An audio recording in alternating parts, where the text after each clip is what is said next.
जय हिंद दोस्तों, मैं अरुण देवेंद्र शर्मा आपका स्वागत करता हूं आपके अपने YouTube channel glory of study पर। दोस्तों, हमने लास्ट क्लास में प्रथम विश्व युद्ध के बारे में जाना। हमने जाना कि अंग्रेज किस तरीके से व्यापारिक कंपनी के रूप में आए और उन्होंने किस तरीके से प्रशासनिक सत्ता को हासिल किया, कौन से उन्होंने कार्य किए, कौन सी उन्होंने नीतियां लगाई, वो एक छोटा सा रिव्यू हमने बना लिया था।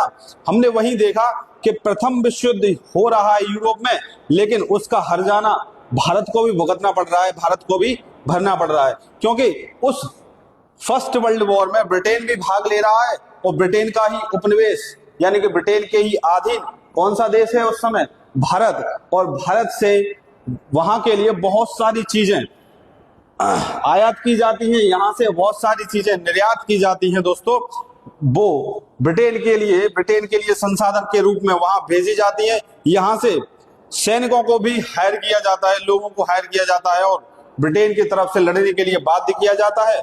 बहुत सारी चीजें, बहुत सारी कठिनाइयां ऐसी आई, वहीं पर यहाँ की उपज खराब हो गई और अकाल पड़ा।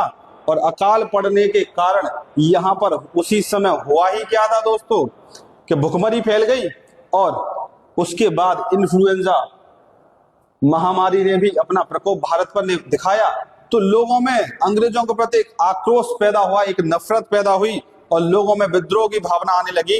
अब वहीं से होता ही क्या है कि उसी के ही कुछ टाइम बाद गांधी जी की भारत में एंट्री होती है, यानी कि 1914 में पहला विश्व युद्ध स्टार्ट होता है और 1915 में गांधी जी की एंट्री होती है भारत में। अब गांधी जी आते ही कहां से हैं दोस्तों? गांधी जी अफ्रीका से भारत लौट कर आते हैं। ठीक है, वहीं पर रंगभेदी सरकार से विद्रोह करके गांधी जी भारत लौट के आते हैं। इनके गुरु ने इनको आदेश दिया था कि तुम जा रहे हो भारत, लेकिन जाकर के एकदम से वहां की गतिविधियों में अपना इंटरफेयर मत दिखाना, पहले भारत की स्थिति को समझना, उसके पश्चात ही भारत में कोई भी गतिविधि करना। तो हुआ ही ऐसा ही दोस्तों कि गांधी जी आए थे 1915 में और उन्होंने पहला सत्याग्रह या पहला आंदोलन किया ही कब है? 1917 में। सॉरी, गांधी जी आए थे 1915 में और पहला आंदोलन किया ही कब है? 1917 में दोस्तों। अब गांधी जी को बुलाया किसने था भाई? एक देखिए, चंपारण है, चंपारण बिहार का एक मान लो जिला है, एक जगह है बिहार में, नेपाल और बिहार के बीच में। रामचंद्र शुक्ला ने उन्होंने वहां बुलाया बिहार, वो चंपारण में, कि देखिए गांधी जी आप आ जाइए, ठीक है, और आप आकर के थोड़ा सिस्टम को देखिए।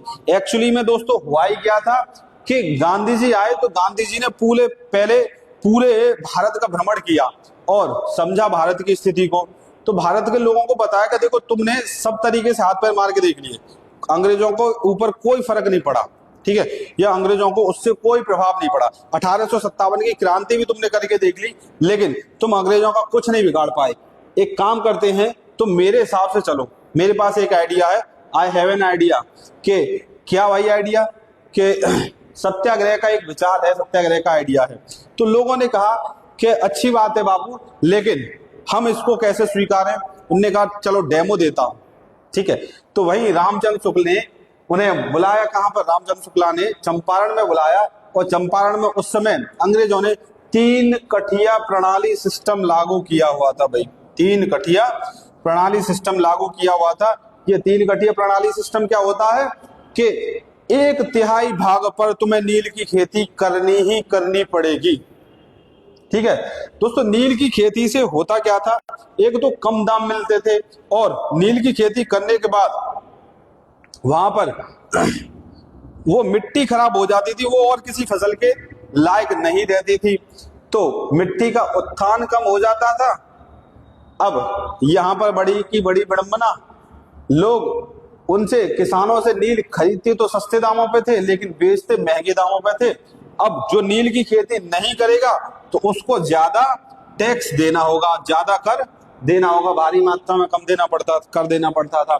तो बड़े ही परेशान, उन्होंने बुलाया गांधी जी प्लीज आ जाओ। तो गांधी जी आए, फिर गांधी जी ने यहाँ आकर के देखा और सत्याग्रह किया, चंपारण सत्याग्रह। शुरुआत में अंग्रेजी सरकार को कोई फर्क पड़ा नहीं, फिर लेकिन गांधी जी अपनी गतिविधियों से पीछे नहीं हटे, कार्य करते रहे। फिर बाद में होता ही क्या है कि चंपारण अधिनियम पास होता है और उस चंपारण अधिनियम में एक समिति बनती है जिसके सदस्य गांधी जी भी बनते हैं और कई हद तक वो टैक्स घटाया जाता है, कई हद तक वो जो बाध्यनेस है, जो जिसके लिए फोर्स किया जा रहा है कि भैया तुम्हें एक 3 कठिया प्रणाली जो लगाई जा रही है 1/3 में तुम्हें खेती करनी ही करनी है नील की, वो सब कुछ उसका प्रभाव जो है कम हो जाता है वहां चंपारण के किसानों पर, उनको राहत मिलती है। तो वहीं बगल में होता ही क्या है कि भैया खेड़ा में भी किसान परेशान थे, क्योंकि युद्ध होके ही अभी हो ही रहा है, ठीक है, अभी युद्ध भी खत्म नहीं हुआ है, लेकिन यहाँ पर टैक्स पे टैक्स, टैक्स पे टैक्स बढ़ाना, लोगों का खून चूसना, लोगों को परेशान करके रख देना, वो सारी की सारी कंडीशंस, वो सारी की सारी प्रॉब्लम्स जो हैं भारतीय फेस कर रहे हैं। उन्होंने कहा गांधी तुम हमारे यहाँ भी आ जाओ एक बार। जब यहाँ तुमने चीजें सही करा दी तो लोगों का भरोसा और विश्वास बढ़ने लगा। तो गांधी जी खेड़ा पहुंचे। 1917 में ही खेड़ा में किसान आंदोलन हुआ है, जहां होता ही क्या है कि फसलें खराब हो जाती है, सूखा पड़ जाती है दोस्तों, फसलें खराब हो जाती हैं और प्लेग अपने प्रकोप की सीमा पे होता है और हैजा जो है, हैजा का प्रकोप फैल जाता है दोस्तों, लोग मरने लगते हैं, लोग परेशान होते हैं भुखमरी से, लोग परेशान होते हैं ज्यादा से ज्यादा कर देने और टैक्स देने से। तो गांधी जी यहाँ भी आते हैं, यहाँ पे मध्यस्थता करा करके और टैक्स को कम करा देते हैं। इस तरह से खेड़ा आंदोलन भी काफी हद तक सफल रहता है। अब जैसे ये बात हुई तो भैया अहमदाबाद में मिल मजदूरों का एक आंदोलन हो रहा था, तो मिल मजदूरों ने भी गांधी जी को बुलाया कि गांधी जी प्लीज एक बार हमारे यहाँ आओ, एक बार हमें और देख लो भाई।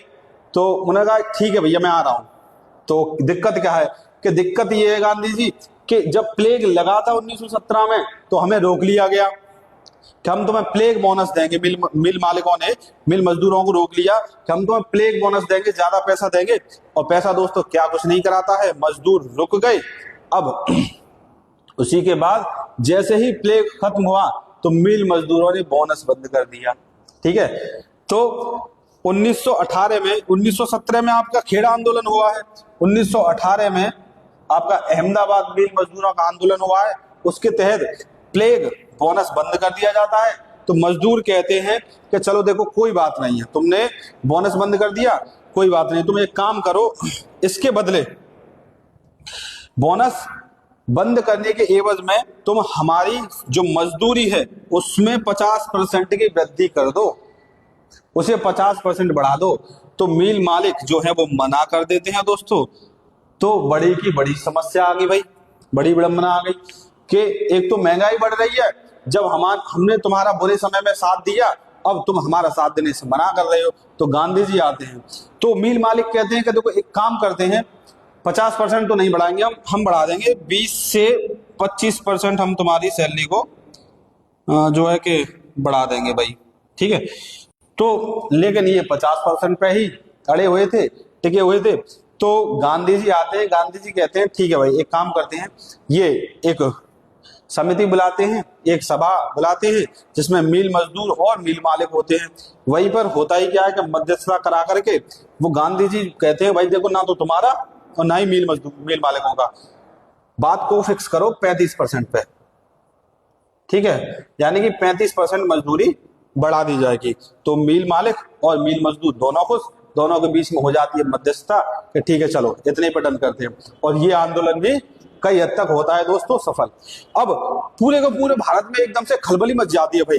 अंग्रेज कहते हैं भाई ये बंदा कौन आ गया यार, बिना लड़े बिना कुछ नुकसान किए इसने चीजों को बदलना स्टार्ट कर दिया और चीजें काम भी कर रही हैं, रिजल्ट भी आ रहा है, लोग इससे जुड़ भी रहे हैं। गांधी जी धीमे धीमे राष्ट्रीय नेता के रूप में उनकी छवि बनती जा रही थी, लोग उनसे जुड़ते ही जा रहे थे। तो इसी को ही देखते हुए अंग्रेजों ने एक नियम पारित किया 1919 का रॉलेट एक्ट।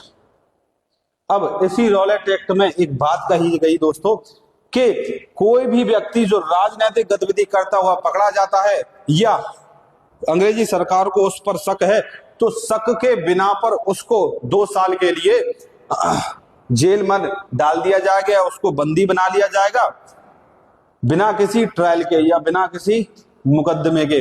तो गांधी जी ने कहा भैया ये तो अंधा कानून है, ये क्या बात हुई यार, मतलब तुमको शक है कि ये राजनीतिक गतिविधियों में इन्वॉल्व है, तो तुम उसको पकड़ लोगे और उसको बंदी बना दोगे, कोई मुकदमा नहीं लगेगा, कोई इंक्वायरी नहीं होगी। तो गांधी जी ने फिर रॉलेट सत्याग्रह इसके लिए भी निकालेंगे। लेकिन दोस्तों ये बहुत लंबा नहीं चल पाएगा। एक यहीं पर होता ही क्या है कि जलियांवाला बाग हत्याकांड हो जाता है 1919 में, 13 अप्रैल 1919 को ही। और गांधी जी तो कैसे थे, अहिंसावादी थे, हिंसा चाहते ही नहीं थे। जहां भी हिंसा होती है वो अपने कदमों को, अपने सत्याग्रह को पीछे ले लेते हैं, हट जाते हैं और वो सत्याग्रह को वहीं ड्रॉप कर देते हैं, छोड़ देते हैं। तो रॉलेट सत्याग्रह होगा ही, लेकिन वहीं 13 अप्रैल 1919 को अमृतसर में जलियांवाला बाग हत्याकांड हो जाएगा। तो जो ये सत्याग्रह है ये हिंसक हो जाएगा। तो गांधी जी इस सत्याग्रह को करने से मना कर देंगे, वापस ले लेंगे। फिर बाद में ही गांधी जी सोचेंगे भैया कि कुछ और करना है, लेकिन तब तक इसको नोट कीजिए, फिर मैं बताऊंगा रॉलेट सत्याग्रह कैसे हुआ और उसके बाद की कहानी किस प्रकार की चलेगी।